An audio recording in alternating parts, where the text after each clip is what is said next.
자, 지난 시간에 여러분들이 이제 고교를 졸업한 후에 우리 대학에 들어오게 돼서 이제 어떻게 수업을 할 것인가 이런 것에 대해서 의논을 수업을 하다가 10분간 휴식을 했습니다. 계속해서 이어서 수업을 하도록 하겠습니다. 그러면 이와 같은 학습자 중심 수업이라는 게 뭐냐? 그동안에는 우리가 이론과 현장에서 이 따로 분리된, 즉 분절된 교육 시스템에서 수업을 했다면 앞으로는 이 삶의 과정으로 이렇게 스며드는 생태계형 교육을 하자. 즉 문제 해결식, 체험식 교육, 현장 밀착형 교육이 되어야 되겠다. TV에서도 뭐 기류에 답이 있다, 뭐 로드맨입니다. 이래 하듯이 현장에서 뭔가 답을 찾아가는 그런 교육이 되어야 되겠다. 그래서 교수자 혼자 일방적인 강의하는 것보다는, 그래서 지금 우리가 이 온라인 비대면 수업보다는 대면 수업을 통해서 여러분들과 함께 상호 토론식 수업이 되어야 된다는 것을 강조를 하고 있는 겁니다. 지금은 어쩔 수 없이 코로나 상황으로 이렇게 온라인 수업을 하고 있지만, 대면 수업이 되면 지금 그 온라인 수업에서 부족했던 부분을 충분히 채워갈 수 있도록 하겠습니다. 그래서 단순하게 이렇게 학력 중심 그런 학습 체제에서 역량 중심 학습 체제로 바꿔가야 되겠다. 이것이 이제 학습자 중심 수업, 역량 기반 교육이라는 시스템이고요. 그렇게 해서 단순하게 교수자가 강의를 하면 개념적으로만 알고 있는데, 그 개념적인 알고 있는 상태를 벗어나서 무언가를 할 줄 아는, 할 수 있는, 그 다음에 지식을 사용할 수 있는 그런 배움이 되어야 되겠다는 것이 이제 학습자 중심이고 역량 중심 학습 체제이고, 지금 우리 사회 서비스 대학에서 강조를 하고 있는 교육 방식입니다. 단순하게 여러분들이 아마 뭐 10년 전, 20, 30년 전에 교육을 받을 때는, 고등학교 교육에서 받을 때는 네모진 건물에서, 네모진 교실에서, 네모진 책상에, 네모진 칠판에 이렇게 교육을 했는데, 이제는 변화가 되어야 되겠다. 어떻게 변화가 되느냐? 스마트폰을 활용을 해서 검색을 해보면서, 또 여러분들이 필요한 거는 기록도 해보면서 이렇게 좀 바뀌어 가야 된다. 이렇게 바뀌어가는 수업을 함으로 인해서 성장하는 애들이 바로 방탄소년단처럼 뭔가 자기 스스로 할 수 있는 역량을 키워나가는 거다. 이 방탄소년단 뒤에 다시 살펴보겠지만 학력이 고졸입니다. 중학교나 고등학교 다닐 때 이 기획사인 빅히트 엔터테인먼트사에 선발이 되어서 그때부터 엄청난 연습을 해서 지금 이렇게 성공 가도를 달리고 있는 거죠. 물론 뭐 김봉진, 아까 설명드린 김봉진 단장이나 뭐 그 김범수 대표, 이런 분들은 정상적인 학업을 마치고 물론 뭐 학업하는 과정에 그런 재수를 했다거나 뭐 이런 것도 있지만 정상적인 대학원까지 과정을 마치고 이렇게 해서 학력과 그다음에 실무를 잘 적응한 면도 있지만, 지금의 젊은이들처럼 자기 나름대로의 어떤 그 역량을 키워나가는 그런 방법도 있기 때문에, 우리는 이제는 이렇게 우리 학생 스스로가 역량을 찾아서 키워나가는 그런 학습 방법이 되어야 되겠다는 겁니다. 자, 그렇게 하기 위해서 역량 기반 교육은 뭐냐? 그럼 역량이라는 게 뭐냐? 어떤 일을 해낼 수 있는, 알고 있는 단순히 지식이 아니라 어떤 일을 해낼 수 있는 능력을 역량이라 그러고, 이런 그 능력이 그 가지고 있는 지식의 총량이라는 거는 여러분들이 학교에 출석을 해서 그 다음에 시험을 보고 이렇게 해서 그 어떤 학과목을 이수를 하고 그 다음에 대학 과정을 이수하는 이러한 지식의 총량보다는 방금 전에도 설명을 드렸지만 무언가를 내가 실천할 수 있는 수용할 수 있는 그런 능력을 키워야 되겠다.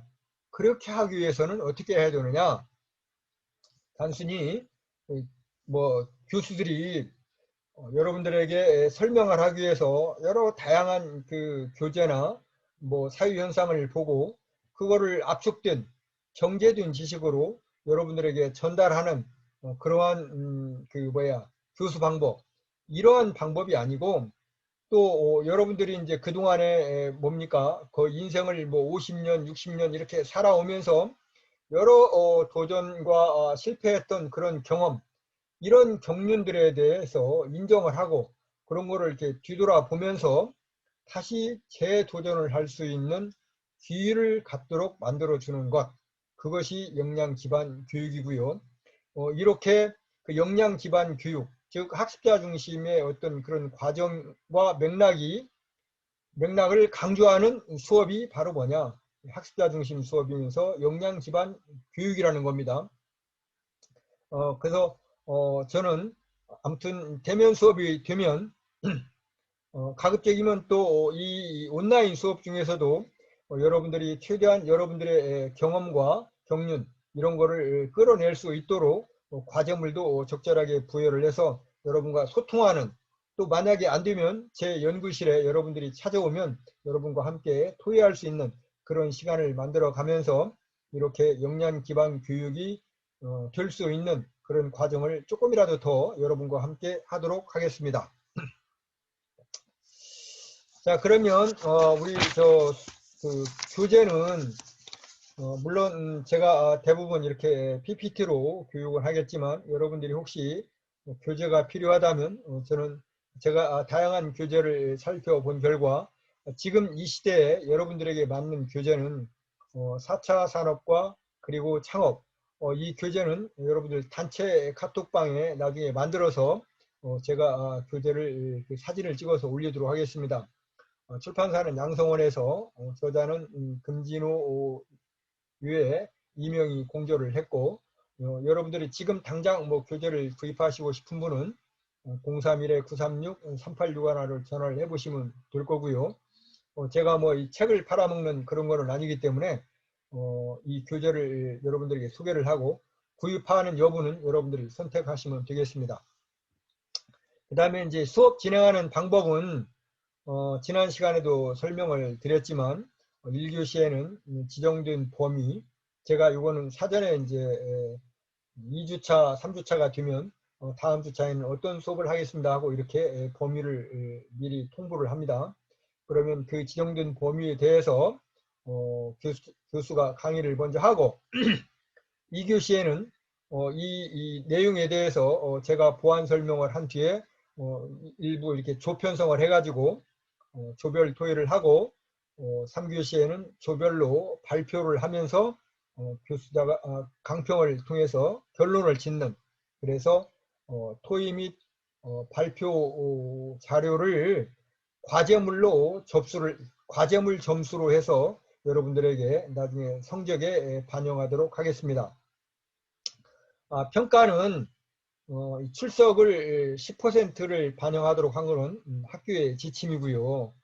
저는 평상시 수업도 중요하고 여러분들과 같이 소통하는 그런 면에 있어서 과제도 중요하다고 보기 때문에 과제물, 그 다음에 중간고사, 기말고사를 각각 30점씩 반영을 해서 총점 100점으로 해가지고 평가를 하도록 하겠습니다. 자, 그러면 수업은 어떻게 하느냐? 지금 수업이 1주차지요. 1주차에는 이 과목을 소개를 하고 현대사회 특히 4차 산업혁명 속에서 우리 이 창업경영학과가 어떻게 가야 될 것인가 이런 거를 좀 개념적으로 이해하는 시간을 갖도록 하겠습니다. 여러분들 1교시에는 한 1주차 수업은 그냥 편안하게 들으시면 됩니다. 그 다음에 이제 2주차에는 그렇다면 우리 사회가 지금 현재 사회가 4차 산업혁명 시대라고 그러는데 이 4차 산업혁명 시대의 어떤 핵심적인 그런 어떤 기술들은 뭐가 있느냐, 이런 기술들을 좀 소개하고, 그리고 3주차에는 이런 4차 산업혁명 시대의 새로운 기술을 가지고 우리 창업경영학과니까 창업을 한다면 어떻게 창업을 할 것인가, 이걸 알아보고, 4주차에는 이제 창업을 하기 위한 환경 분석부터 이제 절차적으로 이렇게 진행을 해 나가는데요. 상권 및 입지 분석도 해보고, 그 다음에 이제 5주차에는 그런 이런 환경 분석을 해서 사업을 하기 위한 사업 타당성이나 사업 계획, 비즈니스 모델 뭐 이런 것도 한번 여러분들과 같이 토의를 해보면서 여러분들이 직접 만들어 보도록, 즉 여러분들이 내가 이 학교를 졸업한다면, 아니면 학교를 다니는 중에도 뭔가 새로운 사업을 한다면, 그래서 사업에 대한 아이템을 만약에 선정을 했다면 그 아이템을 가지고 어떻게 사업을 해나갈 것인지 사업 계획 세우는 요령도 간단히 알아보고, 그러면 어떻게 또 비즈니스를 할 것인지 비즈니스 모델 또 한번 알아보는 그런 시간도 가지고 볼 거고요. 그 다음에 이제 6주차에는 이렇게 내가 창업을 한다면 어떻게 마케팅을 할 것인가, 그 다음에 자금은 어떻게 운영할 것인가, 그 다음에 창업을 한 그 창업자로서 자기 관리는 어떻게 할 것인가, 여기까지 이렇게 쭉 해고 중간고사를 한번 보고, 그 다음에 이제 이어서 8주차 중간고사를 마치고 나서는 이제 본격적으로 4차 산업혁명 시대의 그 새로운 기술을 여러분들에게 쭉 소개를 해 줄 겁니다. 그렇게 함으로 해서 현대 사회가 이러한 기술을 가지고 움직이고 있구나. 그래야 여러분들이 창업을 하는데 또 경영을 하는데 이러한 기술을 어떻게 활용할 것인가 하는 것을 알 수 있기 때문에 여러분들과 같이 이러한 기술을 한번 개념적으로 알아보는 시간을 갖도록 하겠습니다. 이러한 기술 하나하나만 가지고도 한 학기를 강의를 해야 되겠지만 현대 사회학에 의해 이 시간에는 개념적으로 이렇게 여러분들에게 소개를 하는 시간을 갖도록 하고, 만약에 이렇게 소개하는 과정 속에서 여러분들이 나는 저거를 알아보고 싶다 그러면 개별적으로 또는 저하고 같이 협조해서 알아보는 시간을 가지면 될 거고요. 그래서 IoT나 빅데이터나 그 다음에 인공지능, 자율주행 자동차, 그 다음에 로봇이나 드론, 그 다음에 가상 및 증강현실, 그 다음에 3D나 핀테크, 이렇게 해서 이런 기술을 전부 소개를 해주고 마지막 15주차에 기말고사를 보면서 본 현대사회학의 이해라는 과목을 다 마칠까 합니다. 자, 그러면 현대사회학의 개관을 한번 보도록 하겠습니다.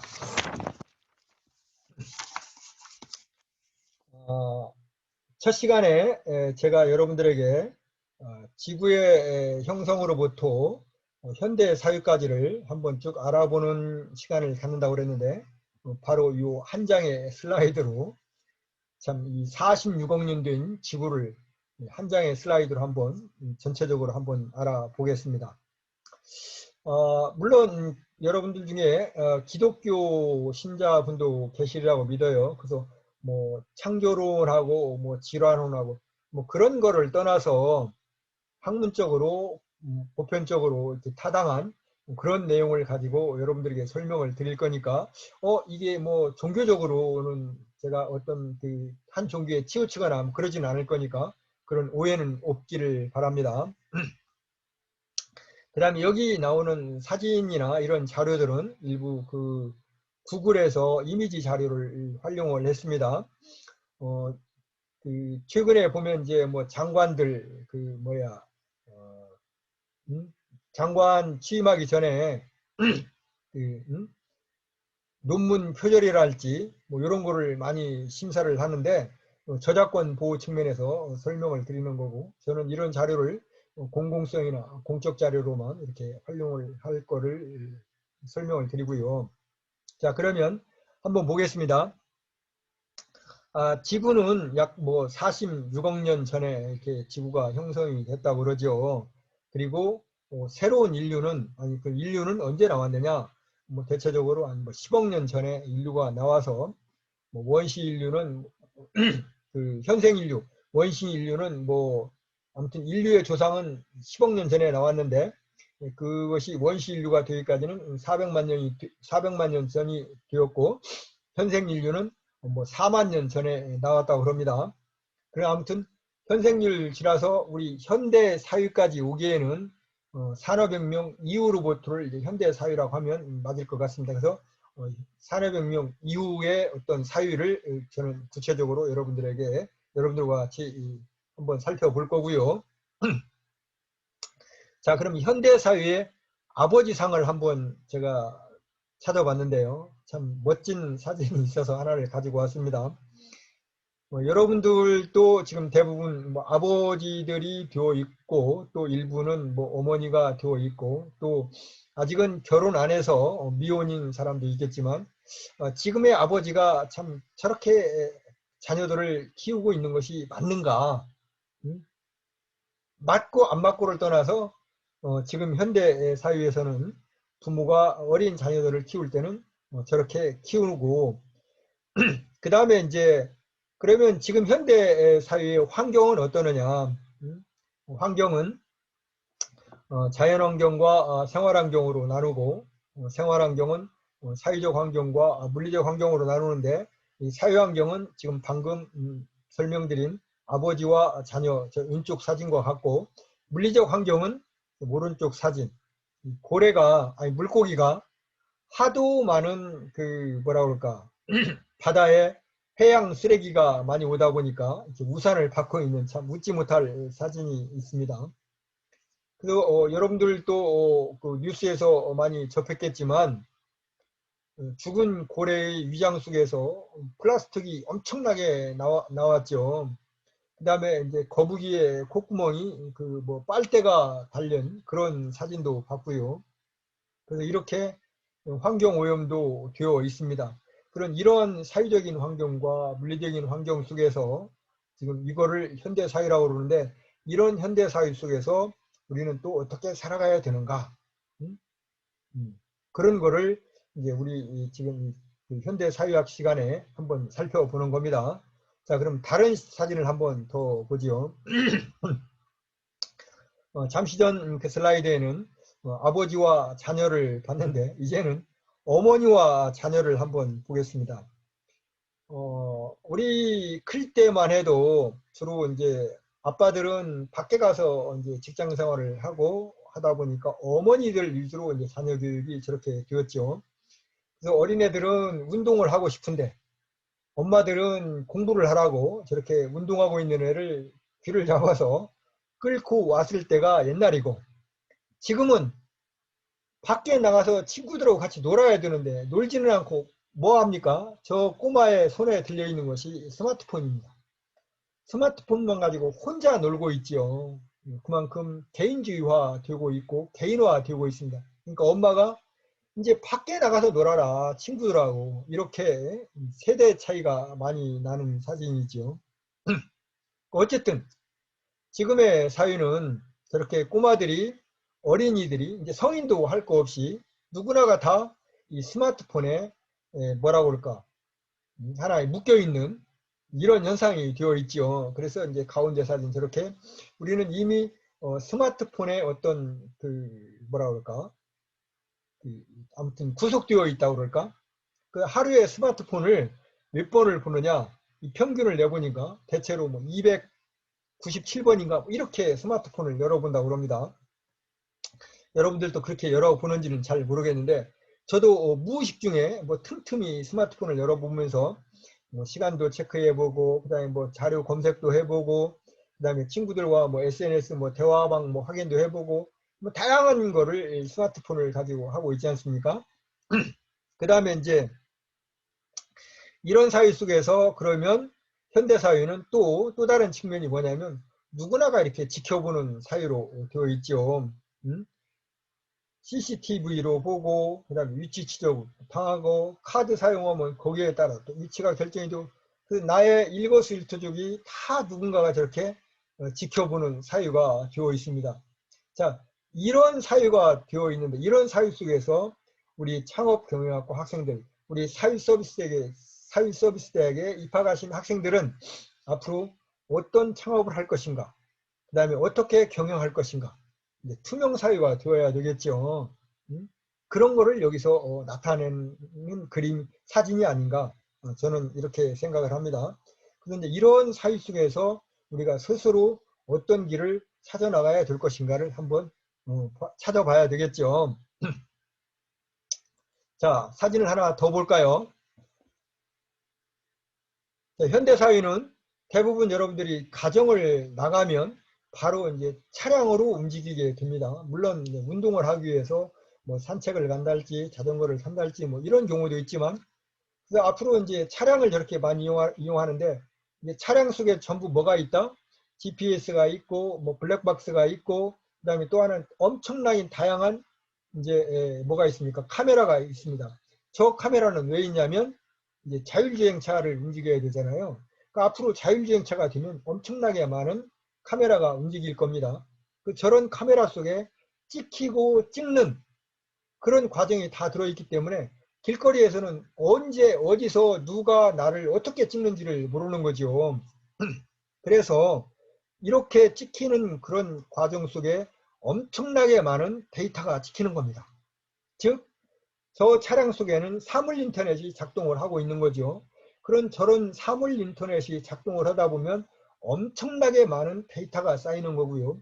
그런 엄청나게 많은 데이터는 어디에 모인다? 오른쪽 사진에서 보시면 알겠지만 클라우드 컴퓨터에 다 저장이 된다는 겁니다.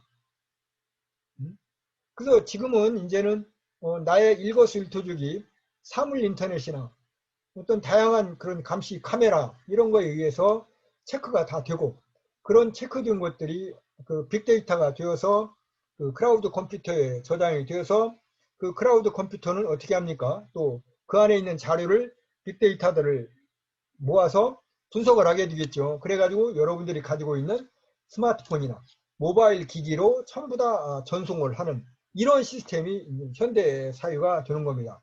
그래서 현대 사회의 핵심 기술을 또 이렇게도 얘기를 하죠. ICBM이 있는 기술이다. ICBM은 대륙간 탄도탄이지 않습니까? 근데 이제 I는 IoT, C는 클라우드 컴퓨터, B는 빅데이터, M은 모바일, 이렇게 해서 ICBM이라고 그러죠.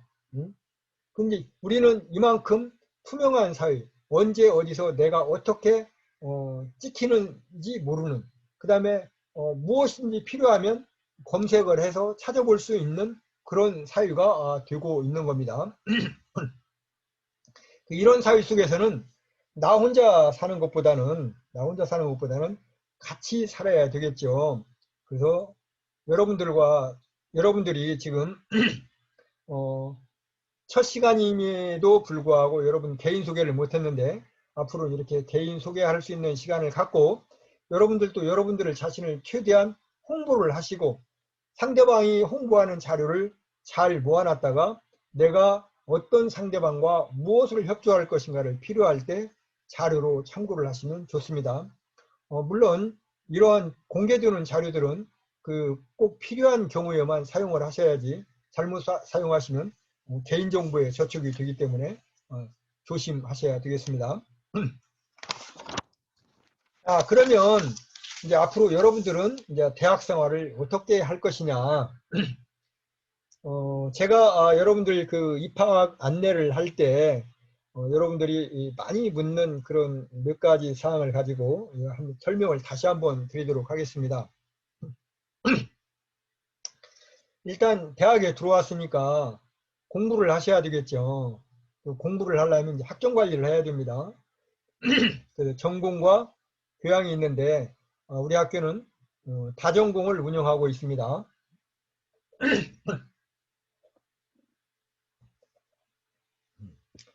그 복수전공과 부전공 시스템이 있기 때문에 전공은 여러분들이 이미 이제 창업경영학을 했고, 또 다른 과를 선택하신 분도 이 수업을 같이 듣고 계시는 분이 있죠. 그 다음에 이제 교양 과목도 들을 거고, 이 학점을 어떻게 학기별로 어떻게 할 것인가. 그 다음에 이제 학교에 들어왔으니까 이제 우리 교우들도 만나지요.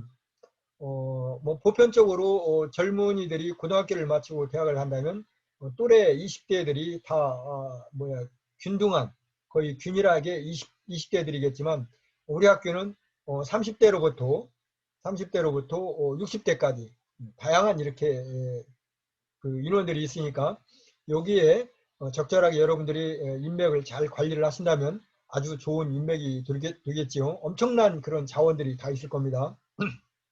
그래서 이렇게 학점과 인맥을 관리한 다음에 이제 여러분 스스로를 관리해야 되겠죠. 여러분 스스로 관리는 저는 이렇게 선정을 했습니다. 창경궁을 찾아가야 된다. 그 창경궁이라는 것은 우리 창업경영학과에 왔으니까 무언가를 창업을 하고 그 다음에 그 창업된 그 기업, 회사를 경영을 잘해서 그 다음에 내 삶의 어떤 궁전 같은 그런 삶을 유지를 하자 하는 뜻으로 창경궁이라고 저는 선정을 했고요. 물론 우리 창경궁은 1938년도에 일제하에 창경원이라는 그런 그 오명도 한번 가지고 있었죠. 그 일제가 우리나라의 그 어떤 뭐랄까 역사를 말살하고 그 다음에 좀 내리깎기 위해서 궁궐을 해다가 동물원을 만드는 참 영원히 함께할 수 없는 그 이웃이죠. 그리고 최근에는 그 일본 여러분들이 단순히 그냥 위안부라고 하는데 위안부는 그 고금을 막론하고 동양이나 서양이나 다 있었습니다. 그런데 일본군 위안부, 정부에서 관료들이 직접적으로 운영을 한 이런 일본군 위안부는 우리 지구상에 고금을 막론하고 이 정부라는 조직이, 공공의 조직이 이런 여성의 인권을 이렇게 악취한, 여성의 인권을 이렇게 말살한 이런 조직은 일본뿐이 없었습니다. 이거를 인정 안 하는 것이 지금 대단히 나쁜 거죠. 이것 때문에 지금 그 미국의 그 유명한 하버드 대학의 그 유명한 그 대학의 교수라는 램지어라는 이런 아주 엉뚱한 괴물 같은 교수가 나타나서 이 사람은 일본의 돈으로 일본 자본으로 큰 교수입니다. 일본을 옹호할 수는 없겠죠.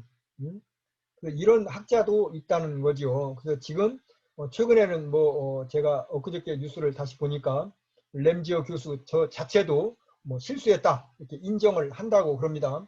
근데 워낙 많은 지난 시간에 쭉 살펴봤지만 이미 우리 현대 사회는 누가 어디서 어떻게 지켜보는지 모르는 투명한 사회고 상당히 많은 자료들이 공개되어 있습니다. 그리고 누구나가 다 자료를 활용을 할 수가 있고요. 그래서 램지어가 얘기한 그런 엉터리 논문을 누구나가 다 반박할 수 있다는 거죠. 그래서 하버드 대학 자체도 지금 많은 그런 불명예를 가지고 있는데 어쨌든 여러분들도 우리 이제 대학에 들어왔으니까 이렇게 창경궁을 한번 스스로 만들어 보시고 우리 대학에서 이제 졸업을 하면서 국가 자격증과 민간 자격증이 있습니다. 그래서 이런 다양한 자격증에도 관심을 가지시고 취득을 할 수 있으면 취득을 하시면 좋겠습니다. 자, 그러면 전공과 교양 학점 관리를 어떻게 할 것이냐. 학점 관리가 중요하지요. 그래서 신입생 여러분들한테는 제가 몇몇 분들한테 이런 자료를 이미 그 카톡이나 이메일로 드렸습니다. 추가적으로 여러분들 제가 단체방에 단체방을 만들고 또 여러분들의 인적사항 저와 통화가 되게 되면 제가 이런 자료들을 여러분 만들어서 전부 개인별로 다 드리도록 하겠습니다. 그래서 여기 보면 전공은 주전공과 복수전공이 있고 교양 과목이 또 있고 그 다음에 이제 평생교육사나 사회복지사 요 두 개의 자격증은 국가 자격증 중에서 우리 학교를 졸업을 하면 그러니까 대학교를 졸업을 하면서 대학교에서 과목을 이수를 하면 무시험으로 주는 자격증입니다. 그러니 즉 대학 교육을 인정을 하고 대학교에서 소정의 학점을 취득을 하면 수여하는 자격증이죠. 그 자격증이 두 개가 있는데 사회복지사와 평생교육사 자격증이 있고요. 이 평생교육사와 사회복지사 자격증을 취득하기 위해서는 필수 과목과 선택 과목이 있는데 필수 과목은 뭐고 선택 과목은 뭐고 이 과목은 몇 개 과목을 어떻게 이수를 해야 되는지 이러한 그 커리큘럼 이런 과정을 전부 제가 개인별로 여러분 설명을 드리고 필요에 따라서는 여러분들이 통상 제가 1학년에서 1학년 2학기까지만 설명을 드리면 2학년부터는 대부분 다 하시더라고요. 그런데 좀 미흡하거나 여러분들 중에서 더 제 설명이 필요한 부분은 제가 1학년, 2학년, 3학년까지 쭉 이렇게 관리를 해 드리도록 하겠습니다. 이 도표를 가지고. 그러니까 여러분 걱정하지 마시고 우리 대학을 4년 동안 꾸준히 잘 다니시게 되면 여러분들도 소정의 창경궁을 갖지 않을까 그런 생각을 해보면서 10분간 휴식을 하고 또 다음 시간에 이어서 계속해서 수업을 하도록 하겠습니다.